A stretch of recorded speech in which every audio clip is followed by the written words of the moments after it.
Excellencies, distinguished ladies and gentlemen, permit me to thank you, Your Excellency, President el-Sheikh, for your wonderful hospitality and for all courtesies extended to us. And I want to congratulate Simon Steele, a son of the Caribbean, of whom we're very proud in his new role as Executive Director.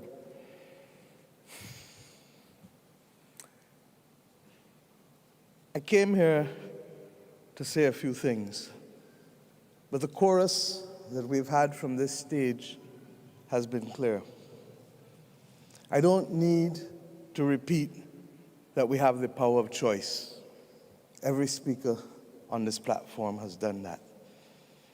I don't need to repeat that this is the COP that needs action. All of us as a chorus have said that. I don't need to repeat the horror and the devastation wreaked upon this earth over the course of the last 12 months since we met in Glasgow, whether the apocalyptic floods in Pakistan, or the heat waves from Europe to China, or indeed, in the last few days in my own region, the devastation caused in Belize by Tropical Storm Lisa, or the torrential floods a few days ago in St. Lucia. We don't need to repeat it, because a picture spoke 1,000 words earlier. But what we do need to do is to understand why we are not moving any further. 1.5 to stay alive cannot be that mantra. And I take no pride in being associated with having to repeat it over and over and over. We have the collective capacity to transform. We're in the country that built pyramids. We know what it is to remove slavery from our civilization. We know what it is to be able to find a vaccine within 2 years when a pandemic hits us. We know what it is to put a man on the moon, and now we put in rover on Mars. We know what it is. But the simple political will that is necessary, not just to come here and make promises, but to deliver on them and to make a definable difference in the lives of the people who we have a responsibility to serve, seems still not to be capable of being produced. I ask us how many more and how much more must happen. And I say so because there is no simplicity in it. We get it. I come from a small island state that has high ambition, but that is not able to deliver on that high ambition because the global industrial strategy that we have has fault lines in it.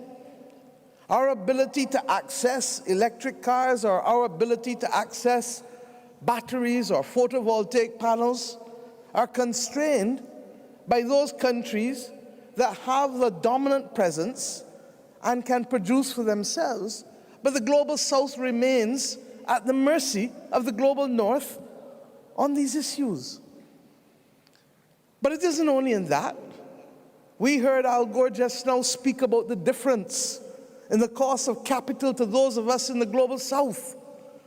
And I ask us, how many more people must speak before those of us who have the capacity to instruct our directors at the World Bank, is that called the International Bank for Reconstruction and Development only for the 20th century?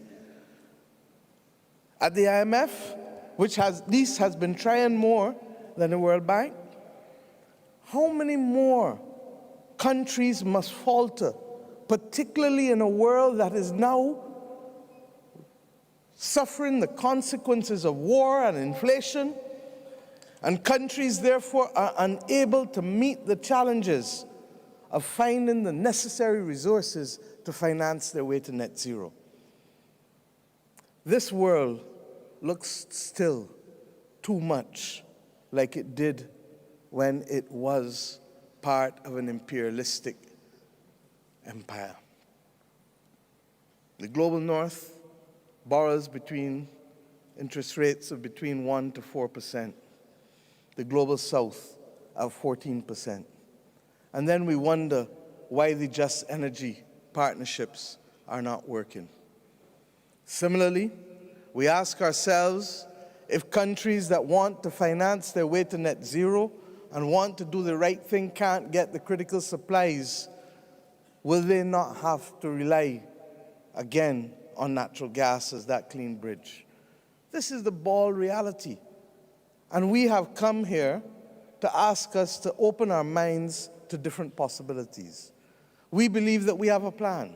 We believe that there can be the establishment of a climate mitigation trust that unlocks $5 trillion of private sector savings if we can summon the will to use the SDRs, 500 billion of SDRs, special drawing rights, in a way that unlocks the private sector capital.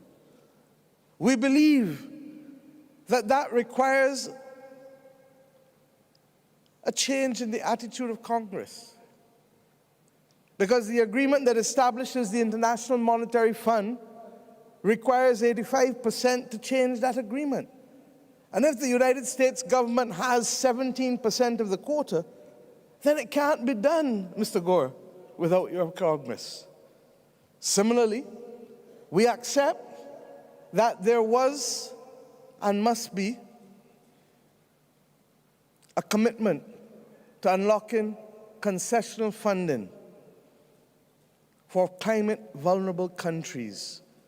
There is no way that developing countries who have been graduated can fight this battle without access to concessional funding. We heard it on this stage from the head of my old alma mater at LSU. We believe that it is critical that we address the issue of loss and damage. The talk must come to an end. And I'd like to salute Denmark and Belgium and Scotland for their own modest ways of trying to accept the precepts and principles of loss and damage as critical and as morally just. But for loss and damage to work, we believe that it can't only be an issue of asking state parties to do the right thing, although they must. But we believe that the non-state actors and the stakeholders, the oil and gas companies, and those who facilitate them need to be brought into a special convocation between now and COP28. How do companies make $200 billion in profits in the last 3 months and not expect to contribute at least 10 cents in every dollar of profit to a loss and damage fund? This is what our people expect. And I ask us, as we reflect on what a loss and damage fund can look like and who should access it, that we convene a special convocation that doesn't only involve state parties, but non-state actors, such as the same companies. We believe as well that the time has come for the introduction of natural disaster and pandemic clauses in our debt instruments. I have said that if Barbados is hit tomorrow, because we have natural disaster clauses, God forbid if we are hit tomorrow, we unlock 18% of GDP over the next 2 years, because what we do is effectively put a pause on all of our debt and put it at the end for 2 years and put it at the end, and we pay back that money at the end. But what we get is the flexibility in the first 2 years to address issues of damage and loss. And finally, we believe that the multilateral development banks have to reform. Yes, it is time for us to revisit Bretton Woods. Yes, it is time for us to remember that those countries who sit in this room today did not exist at the time that the Bretton Woods institutions were formed for the most part. And therefore we have not seen, we have not been heard sufficiently.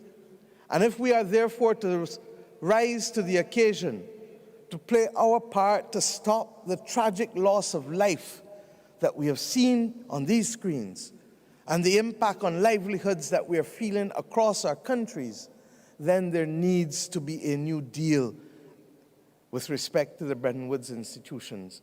And we need to ensure that they have a different view to their risk appetite, that we look at the SDRs, and that we look at other innovative ways to expand the lending that is available from billions to trillions. My friends, the time is running out on us. And yes, we have the power of choice. When asked what should he do when he became president of South Africa, should he pursue a path of vengeance or should he seek to build a state, Nelson Mandela chose to be able to build a state and to keep a country together. He chose blessings instead of curse because he believed that it would make a defining difference. When given the choice of how to treat to post-war Europe, President Truman settled the Marshall Plan that made the definable difference to the countries that were responsible, yes, for the destruction of so much and for the loss of life of so many. But in spite of that, they chose to rise above it. I ask us today, what will our choice be? We have the power to act or the power to remain passive and do nothing. I pray that we will leave Egypt with a clear understanding that the things that are facing us today are all interconnected. I thank President el-Sisi for his comments that there needs to be peace, because countries like ours continue to suffer as a result of a war that we have no part of, and a war that we want to see come to an end. Our people on this earth deserve better, and what is more, our leaders know better. Because while many of us may not have been alive during the great wars, the consequences of those wars still live with us, and we have the capacity to choose differently. I ask the people of the world, and not just the leaders, therefore, to hold us accountable and to ask us to act in your name to save this earth and to save the people of this earth. The choice is ours. What will you do? What will you choose to save? Thank you.